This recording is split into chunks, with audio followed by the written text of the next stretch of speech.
Assalamualaikum warahmatullahi wabarakatuh. Halo teman-teman semua, selamat datang kembali di channel pemrograman biner. Pada kali ini kita akan melanjutkan tutorial MySQL. Kita sudah sampai di key dan index. Namun sebenarnya kemarin itu key itu lebih dulu daripada join, tapi karena sudah terlanjur, ya saya susulkan untuk key dan index ini. Karena cukup penting juga kita harus memahami mengenai key ini. Baik, secara teori key itu eh, ada macam-macam ya, seperti yang sudah dilihat di depan ini. Ada primary key, foreign key, unique key, composite, kandidat, dan secondary. Namun secara prakteknya itu yang sering saya temui itu ada tiga, ada primary key, foreign key, dan unique key.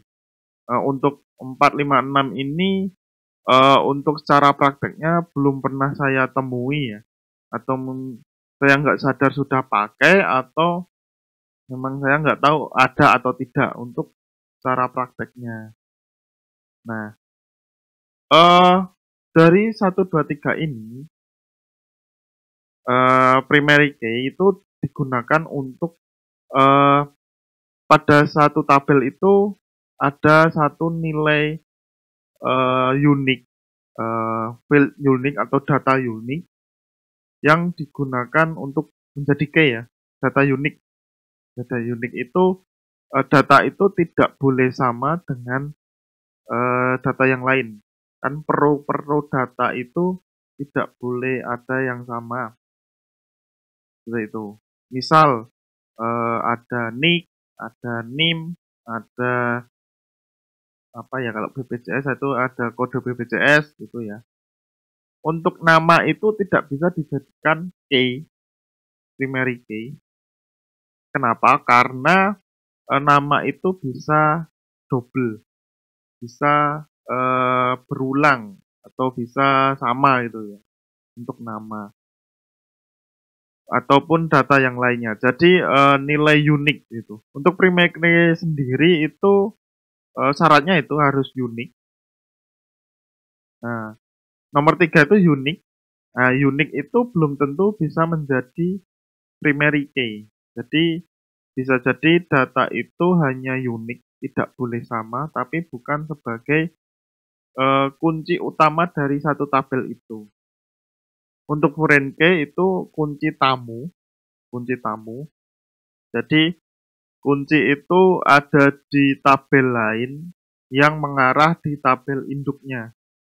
Oke. Mungkin itu teorinya dulu. Untuk indeks itu sebenarnya proses pencarian data yang dimana prosesnya itu seperti di kita membuka kamus, kamus itu ya, kamus bahasa itu. Ketika kita ingin mencari kata dengan diawali M, maka kita akan mencari langsung di bagian M, tidak dari A atau tidak dari Z gitu ya. Jadi langsung bagian M. Dengan proses itu bahwa proses pencarian data akan lebih tepat. Tapi secara eh, prakteknya juga tidak boleh kita mengindeks semua kolom data. Maksudnya seperti apa ya? Oh, baik, kita akan lihat. Saya sudah buatkan di sini ada mahasiswa.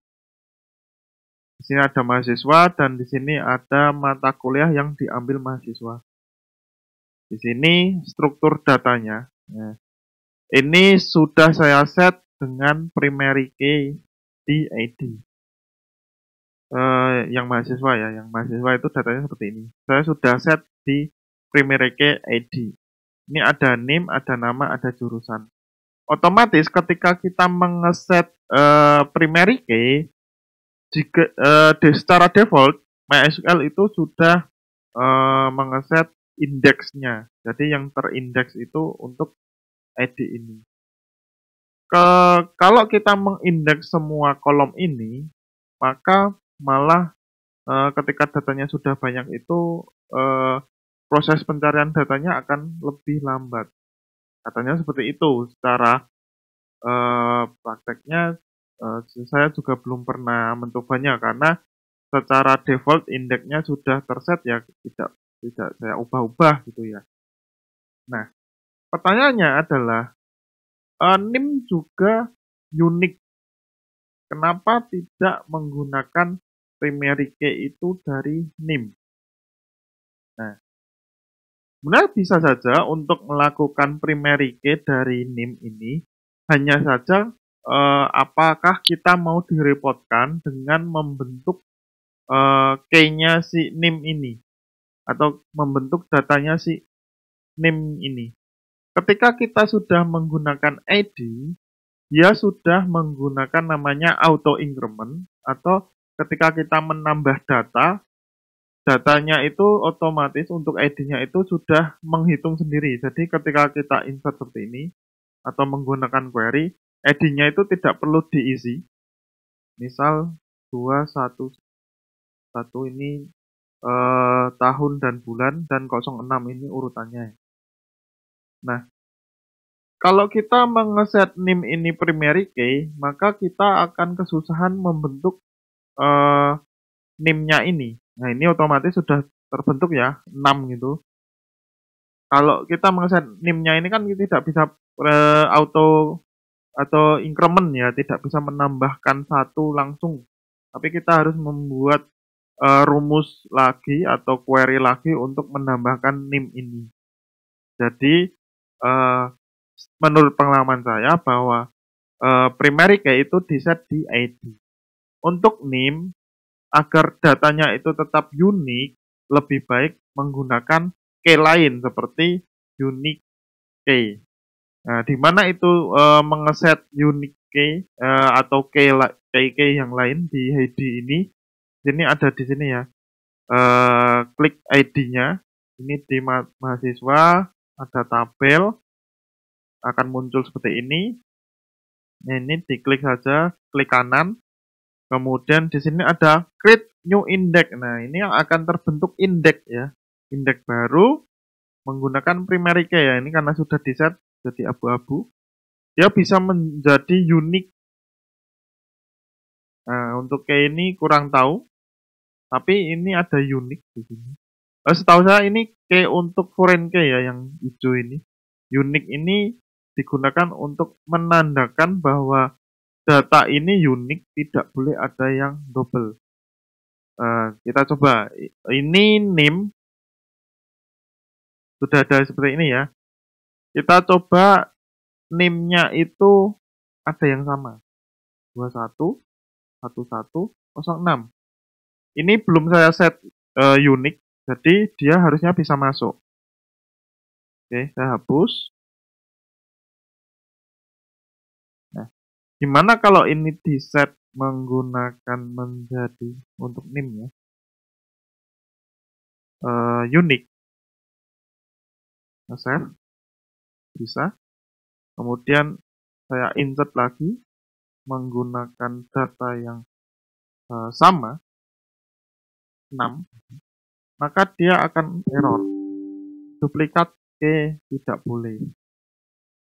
Nah, maka dia lebih baik jadi 7. Nah, primary key-nya akan otomatis menambahkan gitu ya. Ini tidak masalah tidak urut. Ini sudah 6 kok tiba-tiba loncat jadi 9 itu tidak masalah. Makanya lebih baik ID itu menjadi primary key karena kita tidak mengurusi lagi data-data yang ada di sini sebagai ID-nya itu. Entah dia mau ngacak berapa, dia akan unik sendiri, akan menghitung sendiri gitu ya. Seperti itu. Oke, dua data ini saya hapus dulu.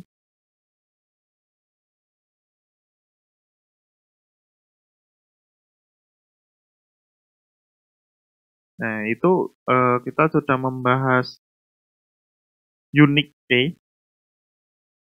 Oke, kita akan masuk ke primary key. Nah, primary key itu setiap tabel ini saya set ada ID-nya sebagai primary key. Ini. Walaupun dia sebagai eh, bukan data masternya, data master ini data transaksinya itu tetap ada ID-nya, ada primary key-nya sebagai nilai uniknya si dirinya, si tabel itu sendiri. Kemudian kita ada yang namanya foreign key, ada kunci tamu. Nah, ini kan mahasiswa kita sudah sebagai apa namanya data yang tersimpan seperti ini. Ada ID, NIM, nama jurusan. Dia punya mata kuliah yang dia ambil, contohnya seperti ini. Nah, di sini ada mahasiswa ID. Kebetulan ini belum saya set menjadi foreign key ya. Seperti ini. Nah, cara ngesetnya seperti apa? Di heady ini klik aja tabel di sini, kemudian di mahasiswa ID ini pilih foreign key seperti ini, foreign key, kemudian add, ini namanya tidak usah dipedulikan. Ini ada namanya constraint ya, tapi nggak usah dipedulikan. Ini kolom yang mau di foreign key itu apa? Mahasiswa ID ya ini isinya ya. Kemudian mereference ke tabel mana? Mahasiswa ID ya mahasiswa. Dan foreign kolom yang di reference tabel itu apa kolomnya? ID ya. Jadi mahasiswa ID ini berhubungan dengan ID ini. Jadi induknya itu mahasiswa, anaknya itu mata kuliah yang diambil dengan key-nya, foreign key-nya itu mahasiswa ID. Kemudian ini on update dan on delete itu ada 4. Restrict, apa ini bacanya? Restrict gitu aja. Cascade, set null, no action. Restrict itu artinya ketika si induk ini datanya dihapus dan dia sudah punya data di mata kuliah ini, maka tidak boleh dihapus, tidak bisa dihapus di data master, di data mahasiswa ini. Kalau cascade, itu ketika mahasiswa itu dihapus datanya dan dia punya data di mata kuliah, maka dua-duanya data itu di mahasiswa atau di mata kuliah itu akan terhapus semua untuk cascade. Ketika set null, ketika data masternya mahasiswa ini dihapus, maka di tabel mata kuliahnya ini akan menjadi null yang mereferen ke mahasiswa ini. Kalau no action, ya tidak terjadi apa-apa ketika mahasiswa ini dihapus, mata kuliah ini tidak terjadi apa-apa. Teorinya seperti itu, tapi secara prakteknya saya sendiri yang saya pahami itu restrict dan cascade. Untuk set null dan no action, mari kita coba. Ini secara umum itu ngesetnya cascade ya, tapi tergantung kebutuhan dan kondisi tabel yang dirancang itu seperti apa, itu tergantung teman-teman ya. Baik, kita ke query di sini. Saya udah menggabungkan ini, menggabungkan mahasiswa dan mata kuliahnya, jadi akan seperti ini. Nah, kalau datanya seperti ini bukan dianggap double ya, karena di sini ada bedanya. Oh ya, mahasiswa mata kuliah yang diambil itu tadi sudah terlihat ya seperti ini. Untuk mahasiswa edi 1 dia mengambil 2, ini masing-masing 2 juga. Nomor 2 ID-nya 2, turut data ini 3 itu I2 itu. Kalau saya gabung jadi seperti ini. Agus, Putri, Dika, Ayu, Ju mengambil masing-masing satu orang tuh 2 mata kuliah.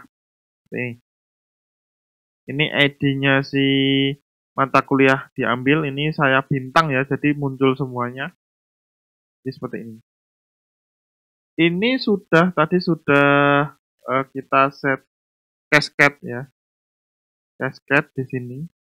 Tadi teorinya kalau cascade-nya itu update dan delete. Ketika update, eh, kalau update tidak begitu kelihatan ya karena dia menggunakan id. Kalau id-nya kan jarang diupdate, Yang diupdate itu kan datanya. Kita mencoba menggunakan delete saja. Oke. Cascade ketika nama mahasiswa ini dihapus, maka data anaknya ini juga kehapus nih. Programan mobile dan seluruh data ini. Kita coba delete tabel mahasiswa where ID mahasiswanya 5. Ini 5. Ini saya kopikan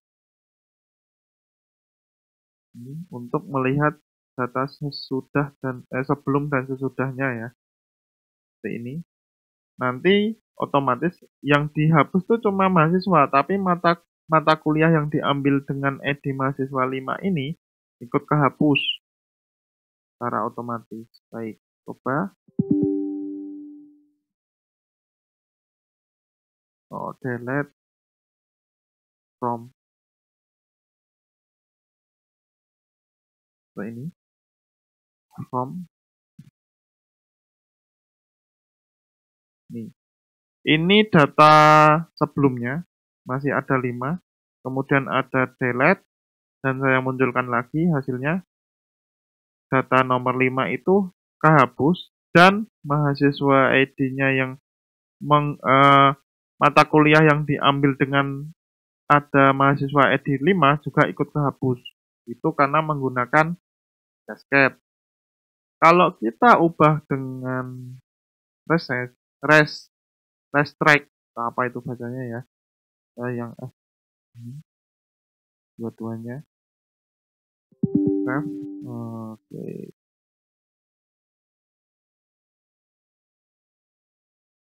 Kenapa ini? Saya coba hapus dulu.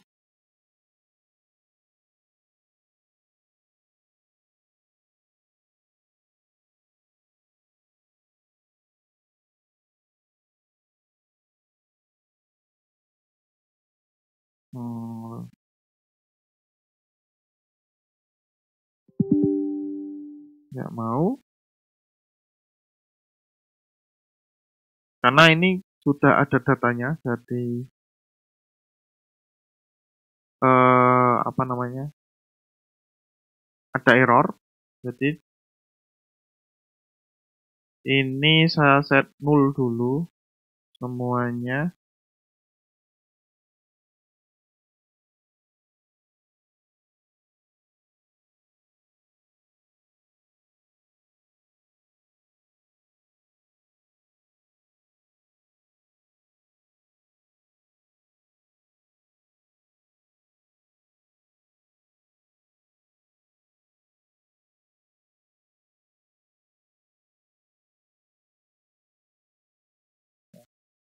Baik, ulangi.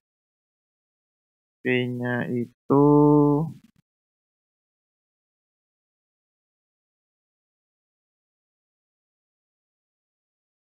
ID. Selesai. Oke, kemudian di mata kuliah datanya saya ambil ini satu, ini dua, tiga, empat,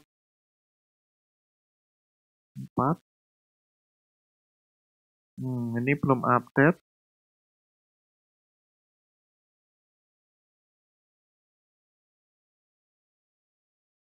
Padahal nomor 4 itu sudah dihapus ya.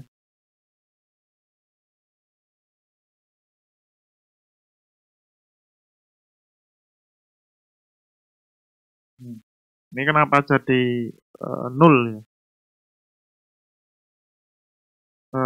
Maksud saya kan tadi sudah di set 5, harusnya ini kehapus karena dia cascade.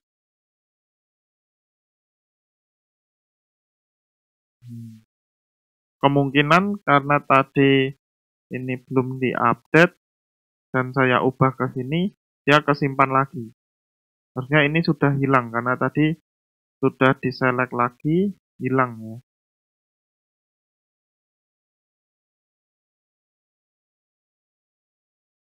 Saya delete lagi. Salah saja biar tidak bingung. Baik, ini restrict ya, restrict. Restrict itu kalau ini dihapus, dia akan error karena di sini ada datanya. Seperti itu, ada datanya. Ini ada datanya itu karena nggak boleh anaknya dia itu masih dipakai oleh anaknya gitu ya. Ini restrict. Nah, ini akan error. Karena delete or update karena parentnya itu masih digunakan di anaknya. Itu ya, nomor 4 ini. Itu akan error. Tapi kalau nomor 4 ini sudah tidak digunakan, misalnya ini ya, 4 ini tidak digunakan atau tidak dipilih, ini saya set versi 3, yang 4 ini sudah di save, nomor 4, maka data 4 ini, lihat dulu, ini ya, ini jadi 3 semua. Yang tak hapus, ini left join, biar kelihatan mahasiswanya, seperti ini. Nomor 4 ini tidak dipilih, tidak memilih mata kuliah yang diambil gitu ya. Ketika dia dihapus karena restrict, harusnya bisa. Oke, ini data aslinya, ini data yang ini left gitu. Nah, nomor 4 tetap, mahasiswa 4 tetap kehapus. Seperti ini. Bisa dihapus karena dia tidak dipilih oleh anaknya. Kemudian kita coba yang set 0. Di sini ini set 0. Nah, kalau set 0 itu entah ini jadi 3. Kalau set 0 itu entah ini saya belum pernah coba, entah ID-nya yang jadi 0 atau datanya juga menjadi 0. Ini nomor ID-nya mahasiswa 3, ini ID mahasiswa 3 itu saya hapus. Nah, ini saya sudah save, bisa saya hapus jadi 0 gitu ya. Baik, kita coba. Ini data aslinya, kemudian di delete, kemudian jadi hilang. Nah, jadi 0. Ternyata ID-nya yang jadi 0. ID-nya yang jadi 0. Itu ya. Data mahasiswanya hilang tinggal 2. Tapi mata kuliah yang diambil yang sebelumnya dipilih oleh 3 itu jadi 0. Oke. Kita coba yang terakhir, no action. No action itu, oke bisa, nggak ada error. No action itu harusnya, ini saya ubah mahasiswa ID 2. Ini data sebelumnya, ini data yang sebelumnya, nanti hasilnya seperti apa gitu ya. Delete from mahasiswa where ID 2. Ini kita jalankan. Nah, cannot delete or update parent row, foreign key, constraint. Nih, dia tidak boleh dihapus karena punya constraint. punya foreign key di anaknya. Nomor 2 ini. Jadi untuk no action ya tidak bisa melakukan penghapusan data untuk di data masternya ini gitu. Oke, kita ulangi yang cascade tadi, sedikit ambigu ya cascade-nya tadi. Coba data yang ada sekarang, oke kita search dulu. Oke, continue. Boleh kita set cascade.